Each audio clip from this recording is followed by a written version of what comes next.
Before we start out, I created this series to help people build really cool mechs. This is my way of building it. I've developed this process over the years, and this is what works for me. If this works for you, awesome. If it doesn't, take what you can from it and, work it into your own style. So, let's begin.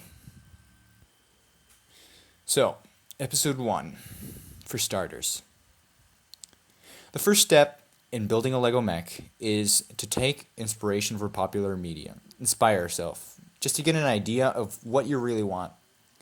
I'd recommend typing in, random stuff in Google, like Lego Mech, Gundam, your favorite anime shows like Neon Genesis Evangelion, Robotech, if anybody remembers that one.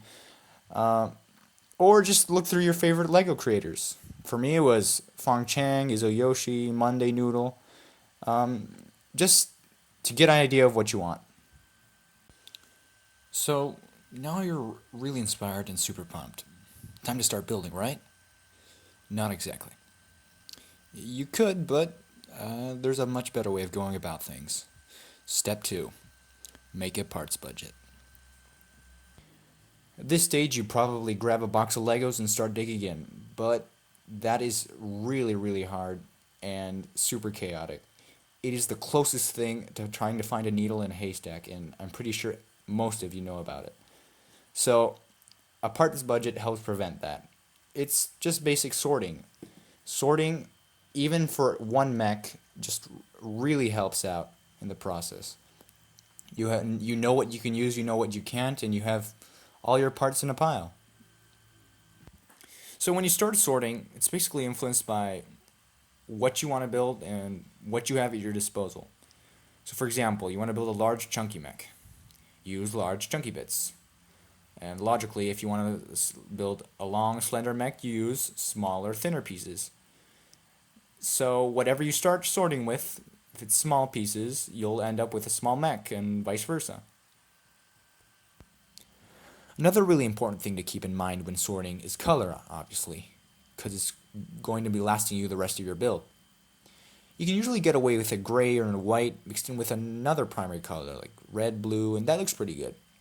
But sometimes going above and beyond and mixing two colors together, for example, green and purple, or blue and orange, makes your mech stand out and look unique.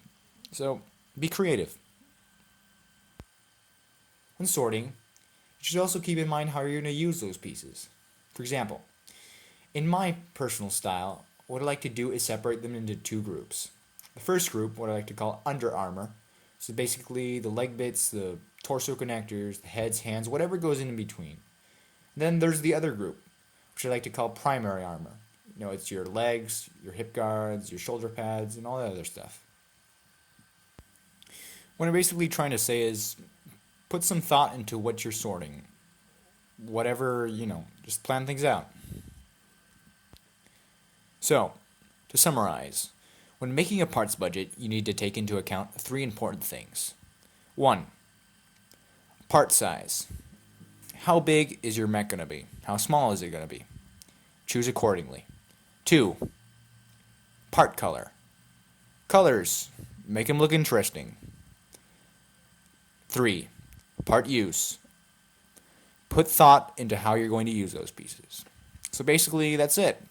That's the first step of building a mech. It's not building, it's just sorting. Yes, it's kind of boring, but it's going to really help you out. Well, that's pretty much it for this episode. Next time, we'll be talking about the basics of mech frames. Seriously, who doesn't like mech frames? If this is something that interests you, I'd appreciate if you could like or share with a friend. Thanks. Stay tuned.